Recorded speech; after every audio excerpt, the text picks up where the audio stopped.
Hey guys, I'm live. So, all right, this week I'm going to talk about my book, The Art of Owning Your Story. We are going to talk about chapter 3, what I learned from starting my own business, and chapter 4, what do I want in life? So, first of all, I would like to answer a question from last week asked by Richard. So, he asked, what should I do first to find myself? So, to find yourself, I feel that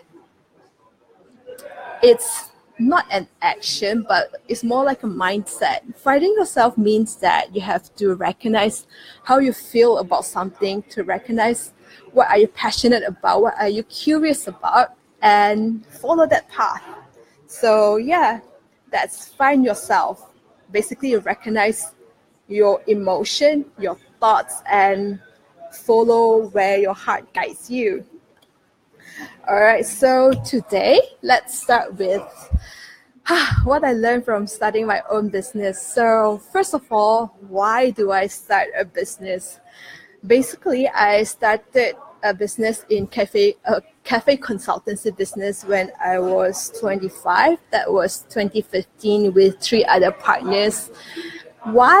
And it was because we were all planning to leave our previous company and we didn't have any solid plan, and since we were in the core team of the company and basically running a lot of things, and we thought, hey, we could start something like that and we could be our own boss. So yeah, that's what we did. And I was very nervous at first. Like I remember the day we signed the papers. We actually started off as a Sendirian Berhad. The day we signed the paper, I was feeling sick and I was so scared because on the paper, yes, we are a company, but there's nothing in front of me. I couldn't see anything. There's no clients, there's no income source, nothing at all. So what I know is that I have to start everything from scratch. So that's what we did. And I think the whole process, the journey lasted for 1 year and 8 months. I think the main process is to get used to not knowing what's going to happen next and keep solving problems. Because when you start your own thing, instead of being your own boss, first of all, you become your own CEO, chief of everything. We become our own cleaner, become our own driver, and I remember that we set up the office by ourselves, all girls. We went to IKEA, went to Harvey Norman, loaded a truck full of furniture and electrical appliances back, and we assembled everything on our own. So yeah, we did a lot of things that we never thought we could along the way.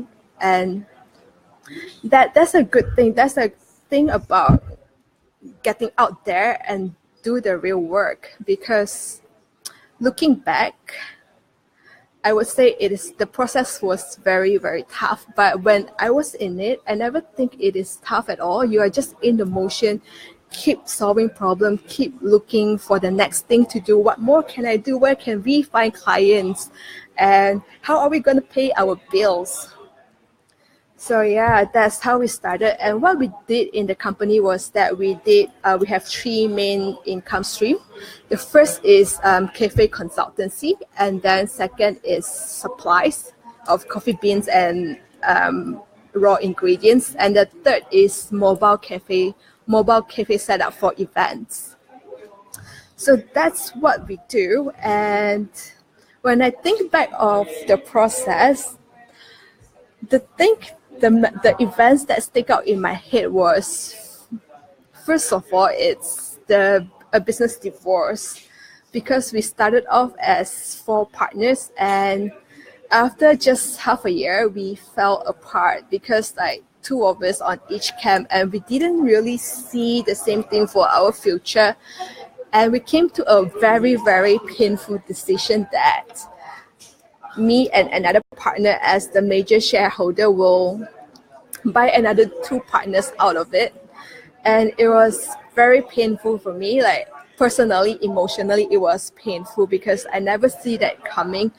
And I actually see all my partners as friend in life and not just business relationship. And when on the day we negotiate the terms and conditions, like how do we end this, I was stunned. I was hurt because everything that was left to say was all figures and what we deserve. We are trying to grab more for ourselves. We don't want to lose out. We were hostile. And ironically, we were at the office that we built together, a place where we spent so many hours working together towards the same goal. And when that happened, it was hurtful. So yeah, I went through the sort of grieving for some time until my mom told me that it's okay to invest in all relationship, including business relationship. I almost cried, and I guess listening, like hearing what I want to hear, help me to get out of it. And besides that, another very memorable thing was that in one of the events that we are catering for, the client was SimW. Like they actually specifically asked for coffee cup sleeve, and the supplier billed on me. So I remembered, like I was so desperate, I downloaded templates for the cup sleeve and I printed it. I bought the hard card, and I actually cut like more than 100 of pieces of cup sleeve overnight with my brother and a friend. And I remember asking myself, why was I doing this shit? It's like, why am I doing things like that, cutting cup sleeve overnight for an event? It was a very self-deprecating moment where you are doing such a thing, cutting cup sleeve. And it was also the moment you realize that you have to stand up to challenges. You just have to get out there and solve problems. You also realize that, hey, there's no one out there protecting you. You're literally fencing for myself. And yeah, it's like, even though it's not rosy, but I walk away knowing that I was more than who I were before that happened. So yeah, and then another memorable moment was that I cried in the office. That was like towards the end of it. I went through a very tough struggle where I lost myself. I lost the purpose. I didn't know why I was doing that business. And there was one day I listened to Susan Boyle singing, I had a dream in the office, and then I look around. I remember that feeling. I look around and I told myself that I didn't want this. You know, like you wanted to let go of something that you built. It's a doubt of myself. It's like, am I really doing this? Am I really abandoning it? Do I really want to leave? Because from like consultancy and supplies and events, like eventually the things that pay our bills was supplies, and it becomes a trading company where we just source and we supply, and I just feel so disconnected. It became routine, and I really didn't know why I was running that business. So that brings us to the next chapter, which is what do I want in life? Because towards the end of like the second half of running the business, I met my mentors on a plane ride from Laos. So he was in United Nations and he was in tourism industry, and he brought me to 2 world conferences in Laos and Sri Lanka. And then after exploring that industry, he asked me a question. So Isabel, he said, what do you want in life? That was a question that sort of like opened up a black hole that sucked my soul in it. So I started to think for myself, it's like, am I growing? It's like, you go back to the same old questions. Am I loving? Am I connecting with people? And am I contributing? Am I making people's life better? And, you know, I think I knew the answer in my heart, but I was just so scared to acknowledge that, like, it's not the right path anymore. So in this chapter, I listed down 3 questions that helped me gain clarity, because like at that time, I was searching for solutions. So in moment like this, when you struggle, when you didn't know who you are, you didn't know why you do something, like instead of looking outside, I find that there's a common thread when people are in this condition. We normally turn inwards. So I meditated a lot, and I consumed a lot of self-help materials, podcasts, interviews by Oprah Winfrey, Tony Robbins, Brandon Burchard, and Wayne Dyer. All this like self-help guru in the market. So like there are 3 questions that really help me to find clarity in about who I am, what do I want to do, what matters to me. So the first question is, if you have only 7 days left in the world, what would you want to do? How would you want to spend your life? When I really go into put myself in that condition, think about what do I want. I want very, very simple thing. All I want is to spend time with my family and like revisit the places that make us happy, revisit all the happy memories. And that's when I realized that relationship is the most important thing to me.